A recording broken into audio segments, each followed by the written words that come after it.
Our story takes place in the New World city of Terminus, formerly New York City, in the year 2066. The world has become a grim place over the past 50 years, and most countries have segregated and closed their doors to immigration. Terrorism, war, violence, and corruption fueled by greed and religion. The clandestine world government, known as the Luminary, is a secret body in control of all nations and countries on the planet. Following a ravaging series of wars, pestilence, famine, and plagues in 2033, the Americas, as it is now known, has been divided up into police-run states. All citizens must carry the mark, a laser tattoo bearing a unique serial number. It is the single control over all individual rights and privileges. No one can survive without it in the system. Using the mark, government computers track all information on every citizen, including their activities and location. It is compulsory for every citizen to scan their mark at system stations at 12-hour intervals. Failure to do so will alert state police, who will then hunt down and arrest the defaulter. System stations are found everywhere, on every street and in every building.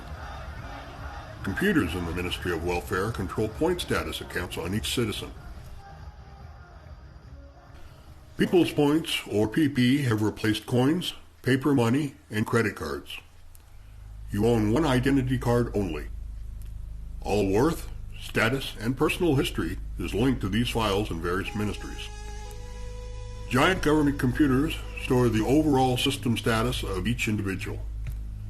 Government officials working in the windowless Ministry of Skyscrapers periodically evaluate citizens. The system determines your rank and the corresponding color uniform obtained from government clothing stores. Merit does not necessarily equate to promotion. Corruption is alive and well. Many states, cities, and towns are gated or walled for control, and moving is regulated. The mark of the Luminary, depicting a red trident on a black background, is found on all buildings, official documents, books, consumer products, TV stations, and clothing. The trident mark is also found on everyone's right wrist and is an electronic implant. People greet each other with "Hail" while crossing the chest in allegiance to the system. Machines and other citizens can randomly say, "Identify yourself, citizen." If you choose not to respond, a system alert goes out and you may be tracked down by the police. Religious gatherings are banned, and most churches have been demolished or closed down by the government. God and Christ have been removed from all media. The term system, under the eye of the Luminary, embodies all sovereign authorities replacing God and all religions. Bibles and all other religious books and works are banned. All music and art is secular and must be system approved before release. Newspapers, TV, and radio stations are system controlled, and regulatory bodies define freedom of speech. The system controls, runs, and regulates all social, industrial, educational training, and employment centers. The system selection process governs the development and placement of each and every person, with the exception of an elite group of government officials.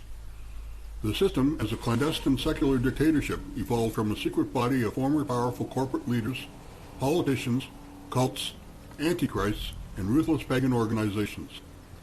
In a legal alliance, they maintain their power through a cruel state police force backed by the One World military. In New World City in the Americas, recreation and leisure centers are system-run.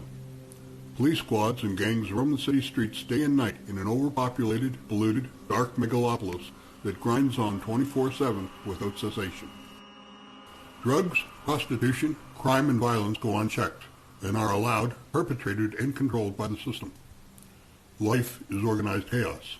Hell on earth. Nonconformers and dissenters simply vanish without a trace. There is no public inquiry or appeal process. Corpses are cleared overnight from the streets by cleanup squads. Very little is known about what goes on in other countries by the average citizen. The Illuminati enforce oppressive censorship and control. Cities like Terminus have become more and more isolated from the greater America system, which has gradually showed signs of deterioration. It is beginning to fail again. The illusion of one world is maintained through propaganda. Terminus is just another isolated city, barely connected to the failing one-world system. Just another rogue city within Americas, the most powerful still being Pentagon City, once called Washington, D.C.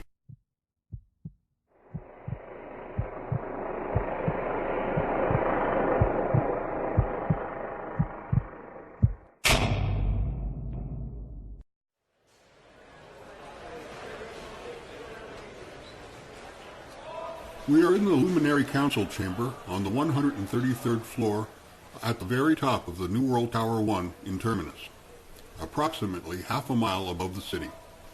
The subway line connects Tower 2 at Park Place to Tower 1 at Terminus Station, formerly called Houston Station.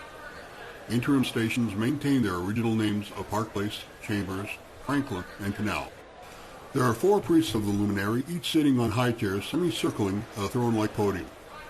The cathedral-like chamber is a huge pyramidal structure of glass prisms, towering above the city sky.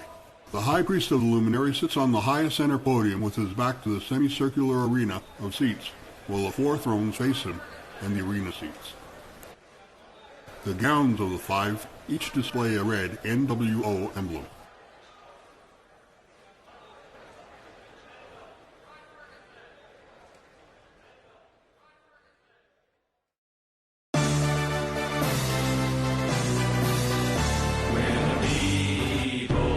This one world, we're the one world family. Don't need nations or religions, yeah, we'll supply our needs. So together, ever vigil, no more danger we shall see. Who needs freedom when security is all we one world, one family, all worlds be the Terminus. Hail to the system. Citizens, your silence for the High Priest of the Luminary.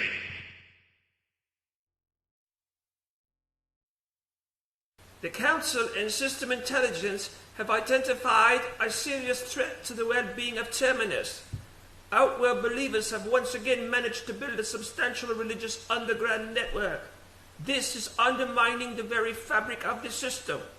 One World must now put in place a coordinated plan to completely eradicate this insidious network that is clearly violating the rules of governance and the Constitution. What are the Council's plans to execute this initiative? Citizens, your silence for the Minister of Governance. Your Excellence, we vow to launch a citizens' campaign to inform on anyone suspected of being an outworld believer. We will reward legitimate informers with generous amounts of people's points deposited directly into their accounts. Excellent initiative. Citizens, your silence for the Minister of Legalism. Your Excellence, we vow to punish any citizen found guilty of violating the Outworld Religion Act with immediate termination. This applies to all contravening speech and activities, including material evidence. Excellent initiative. Citizens, your silence for the Minister of Welfare.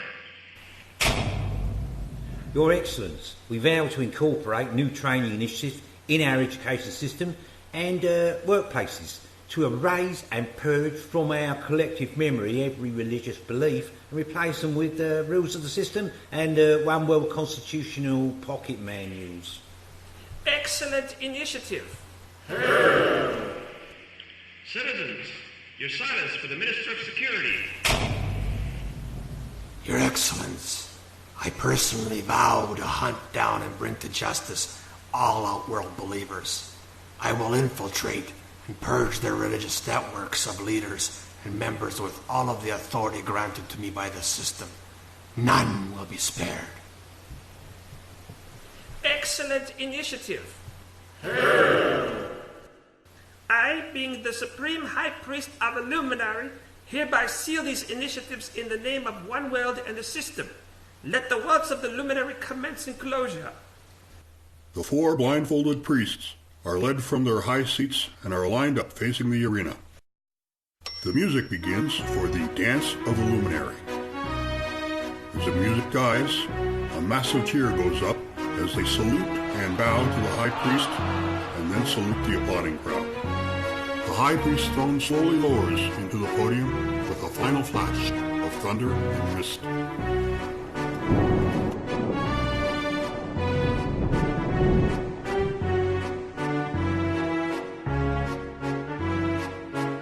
This council is adjourned. Hail the Luminary. One world, one family, all worlds being Terminus. Hail to the system.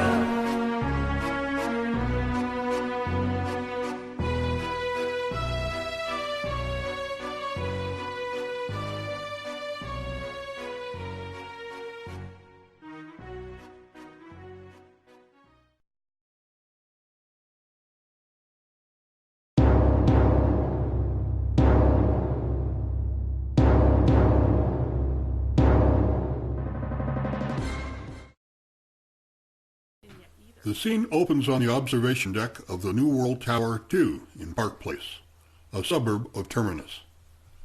Small groups of uniformed citizens look out over the cityscape as dusk is falling. Lightning flashes and thunder rolls in the distance. Sirens can be heard.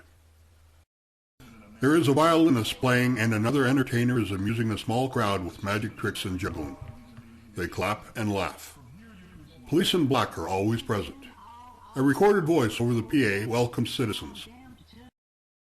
Welcome, citizens, to the New World Tower 2 observation deck, your half-mile-high view of our beloved New York City, with a view of the tallest buildings in America's New World Order, Tower 1, home of the system. The system is very proud of these amazing achievements. From here you can see every... Attention all Ultimate Football fans. Come on down to Terminus Stadium for tonight's second playoff game between Sparta and the Gladiator. May we offer our sincere condolences for the untimely termination of Sparta's star quarterback in the last game. Sparta players have vowed their revenge in tonight's game. Kickoff is at 7 p.m. sharp. General admission starts at only 1,000 people's points. See you there! Oh, by the way, virtual rock star Mark Titan will be performing his latest hit song, Spartan Heaven, at halftime. Don't you miss this.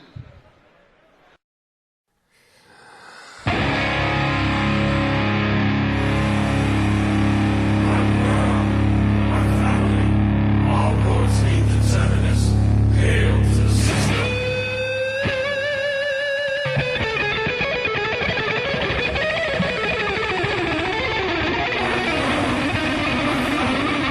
All roads lead to Terminus. Hail to the system. All roads lead to Terminus. Hail to the system.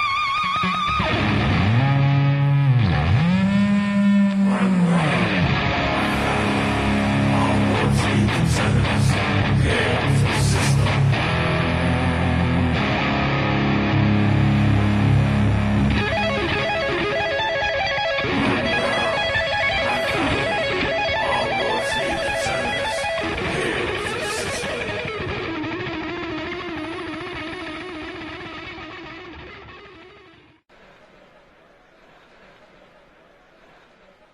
Chris and Faith huddle over a lighted map table of the Terminus subway system. An elderly, bearded, plump man wearing a shabby white standard NWO uniform stands nearby and addresses the audience after cautiously looking around. It's just another hot September day here in Terminus, the capital of Americas. 400 million unhappy people. The year is 2066, 33 years after the foundation of the New World Order, or the system as they call it. No more White Houses or parliaments, just a one-world Senate. When you've lived in one dirty, stinking New World Order city, you've seen them all. Just a small part of one world planet. When the old nations nuked each other, in 2029, the wheels came off of civilization, and humanity fell to its lowest point. World chaos. Some say it was deliberate. Well, the one world powers got together after 3 years of carnage and formed the New World Order, and here we are. No more free enterprise, no stock exchange, no money, no banks, just points. No fashions, just different colour uniforms. No religion, just lots of rules and surveillance technology enforced by the system police dressed in black. Every citizen has an implant chip and a transponder that tracks everyone's activities and whereabouts. Travel is limited to certain ranks. Your uniform colour is your rank, depending on testing, selection, and the state education system from childhood. Hell on earth, 24/7. There are thousands of places that are no-go zones, annexed to the system. Outworld people still live there, in these slums and ghost towns that never recovered from the wars and terrors. In such places we are regularly cold like dogs by cleansing squads. You screw up, and they put you in one. The system says there is no God. All religions are bland. Underground churches continue in their beliefs. The penalty is death if you are caught. You might be lucky to escape public execution by guillotine and exile instead to no-go zones, but then hunted down eventually and eliminated. Our story begins with Chris and his newlywed wife. Right here, they are waiting for a friend. I get the feeling we're being watched. Same here. We didn't show up at the plant today and haven't checked in yet either. Don't worry, it'll be just a routine system alert at our level. I wonder what's keeping Buddy. He's not reported to the plant either. Here he comes now. Try not to look conspicuous.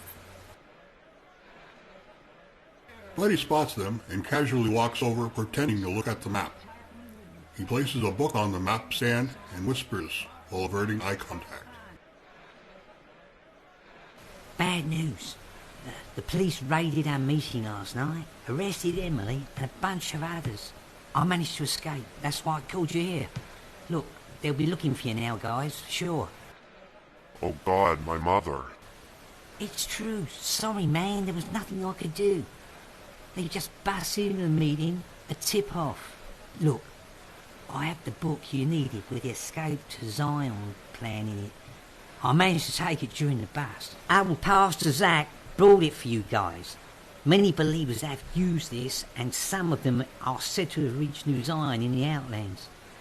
The cover says system rules. Ha! Look, you can't go back now, so you guys have to go on and make your escape now. The reality is you cannot help your mother. It's too late. Buddy, you're going to have to come with us too then. You can't go back either. Faith is right. According to this, we have a chance for freedom. Okay, I'm in. But the sooner we get out of here, the better. What does the plan say? Listen carefully. There is an old disused service entrance to the tunnel across the rails from the platform on Terminus Station, the stop after Canal. The rails are live, but we're going to have to cross to access the old Holland Tunnel, which still has a faded brick cross over the entrance. Terminus is a dangerous place full of surveillance and cops. According to this map, Holland Tunnel runs under the East River to an old-bound area to the East Zion Station. There are people there who help fugitives escape. It says there's a number to call on the old wall phone located at the abandoned ticket office.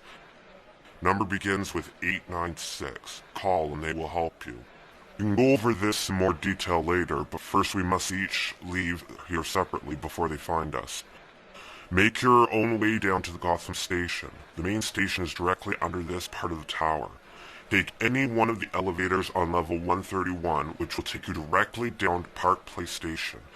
Now leave nice and casual-like. You guys go first, but not together. Take the first train to Salem that comes in. Do not wait for each other. Just get on the train. We'll meet up again at Franklin's Bar by the system check-in machine on Franklin Station. We can go over the escape plan there before getting on the train to Terminus. The system police are looking for us for sure by now, and we have little time. Take care. Go. As they are about to break up, armed state police, some very young teenagers in black uniforms enter shouting at two young couples huddled in the corner, leaning on the railings. The police demand to scan their mark numbers. There is an argument, and one young policeman draws his gun and tells them they are under arrest in contravention of the Anti-Christ Act. One of the men throws a book over the railing. A shot rings out as he falls back over the railing to his death. His friend screams in defiance and throws herself off after him.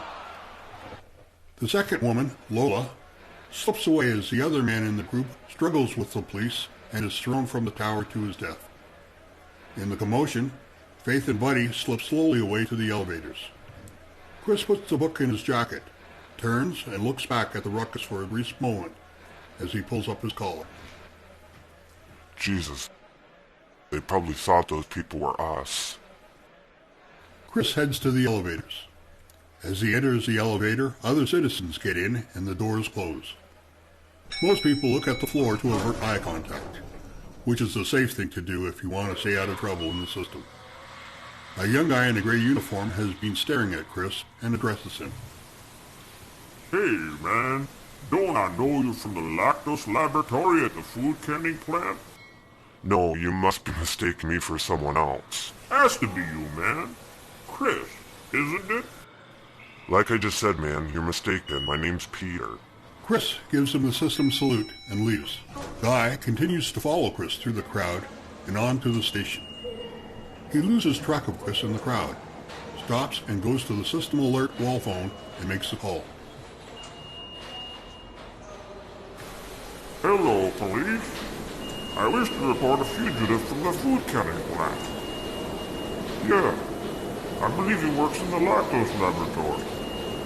I'm sure his name is Chris Hudden. Yeah, that's correct. Yeah, he has a wife named Faith. Okay then.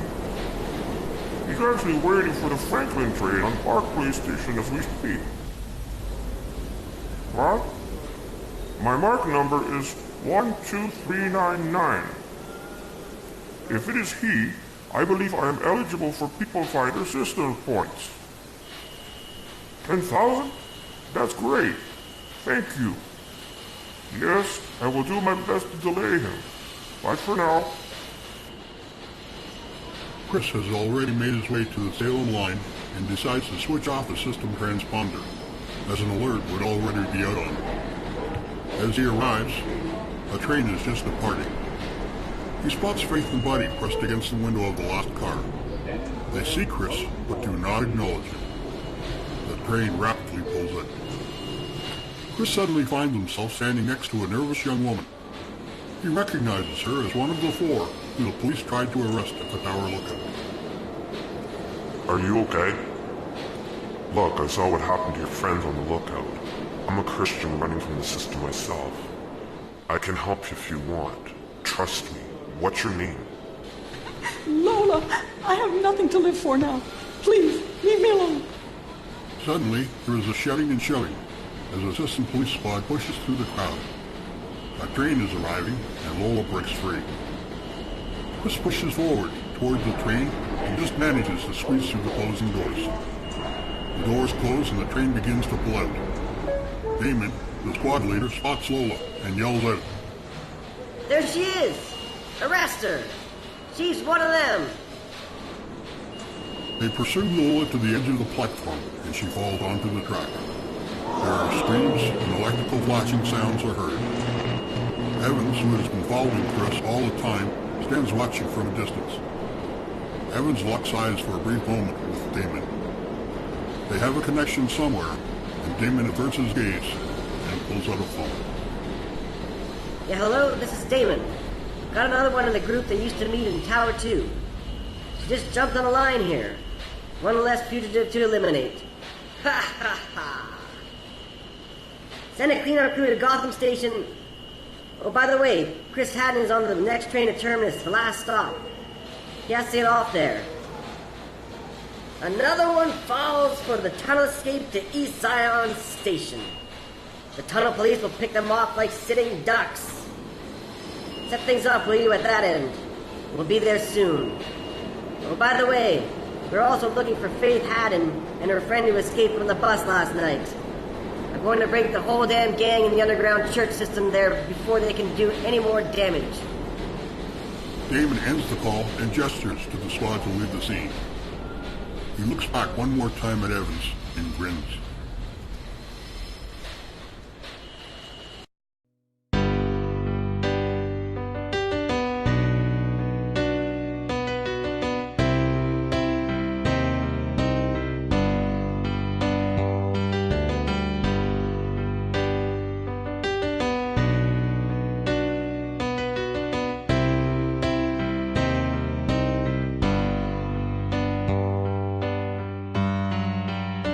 I can't believe it.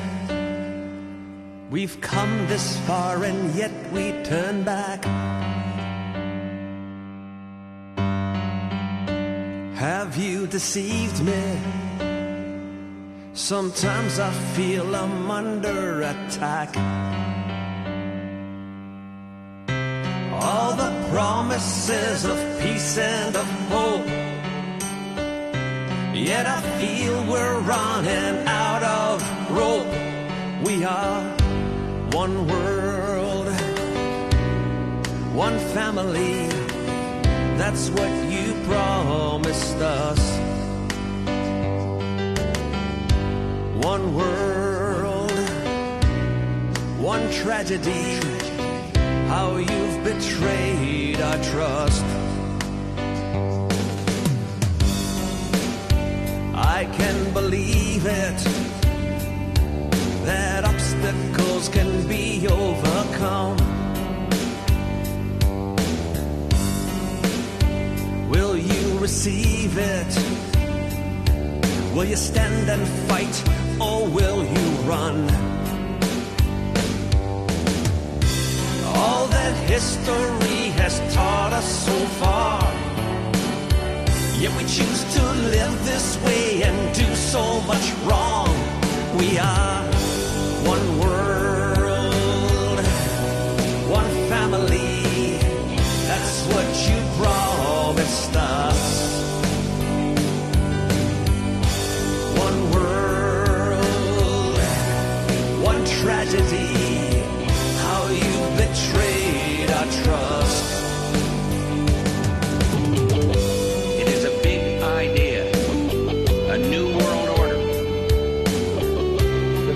Secrecy is repugnant in a free and open society. In this period, when really a new world order can be created, it's a great opportunity that it is. I have a dream, so let freedom ring. I have a dream, so let freedom ring. I have a dream, so let freedom ring. One world, one family, that's what you promised us. One world, one tragedy, how you've betrayed our trust. One world, one family, that's what you promised us. One world, one tragedy, how you betrayed our trust.